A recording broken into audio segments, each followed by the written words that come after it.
нафтакомбинат силикатных вырабов. Вот.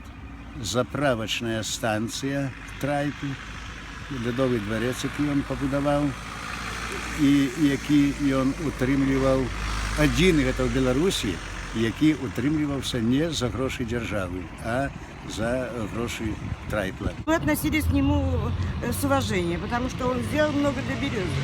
И его арест – это просто какое-то недоразумение, я считаю. Мое мнение, хорошее мнение о нем, я его хорошо знаю. Наколькі добре ми працювали у його? Нет, не работал. Ну, я раньше работал в МВД, то так, то, ну, пересекались. Особисто вам шкода його? Конечно, да.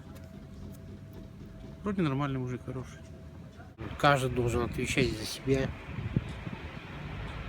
И если есть какие-то претензии у данной личности, субъекта, к правоохранительным органам, он должен на это ответить в полной мере. Амаль у рысах города заправки «Чижа», автозаправки. Конечно, для ближайших домов это натуральная трагедия, потому что это нічога добрага няма там и паліва и так далее. А люди тады вельмі супраціў быў вялікі. Люди писали у Менск, писали в Бярозу, писали в Берасце, але, на жаль, ніадкуль дапамогі яны не атрымалі.